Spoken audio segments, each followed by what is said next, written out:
चांद आसमान में ऊंचा लटका हुआ था और उसकी नरम रोशनी जंगल के पेड़ों के बीच से होकर एक पुराने मंदिर पर गिर रही थी। चारों ओर की हवा शांत थी, मगर ऐसा लग रहा था कि पेड़ अपनी सांसें रोक रहे थे। मंदिर के अंदर एक बेचैन आत्मा जागने को थी, जो एक पुराने जादू से बंधी हुई थी। हम आजादी, ये आवाज धीरे से गूंजी, मानो पत्थरों से निकलकर मंदिर के हर कोने में फैल रही हो।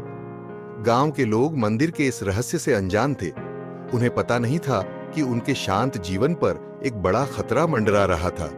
हर रात जब चांद की रोशनी मंदिर पर पड़ती, वह आत्मा अपनी आंखें खोलती और बाहर की दुनिया को देखने लगती थी। इस खास रात एक जिज्ञासु यात्री, जो मंदिर की कहानियों से आकर्षित हुआ था, गलती से वहां पहुंच गया। उसकी टॉर्च की रोशनी मंदिर की टूटी फूटी दीवारों पर पड़ी और वहां की पुरानी नक्काशी को दिखाने लगी। कौन हो तुम? यात्री ने डरते हुए अंधेरे में चिल्लाया। उसकी आवाज कांप रही थी। अचानक आत्मा जाग उठी। तुमने मेरी नींद तोड़ी है। उसकी आवाज क्रोध से भरी थी। यात्री डर से पीछे हटते हुए एक खंभे से टकरा गया। कृपया, मुझे कुछ नहीं पता था, उसने घबराते हुए कहा और बाहर की तरफ भागने लगा। मंदिर की दीवारें हिलने लगीं, जमीन कांपने लगी और आत्मा की आवाज फिर से गूंजी। तुमने मुझे जगा दिया है, अब मैं आजाद हूं।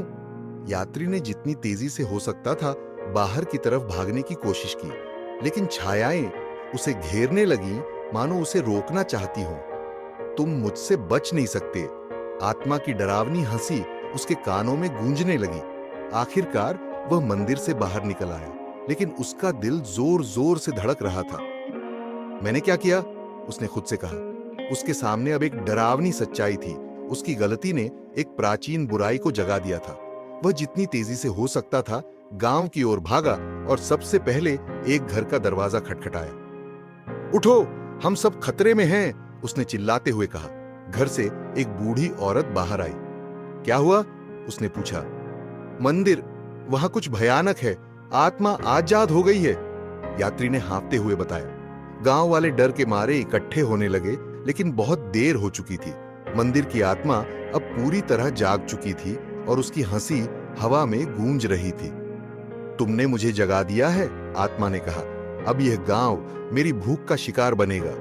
यात्री को एहसास हो चुका था कि उसने एक भयानक भूल की है और अब इस गलती को ठीक करने के लिए उसे और गांव वालों को एक बड़ा संघर्ष करना होगा।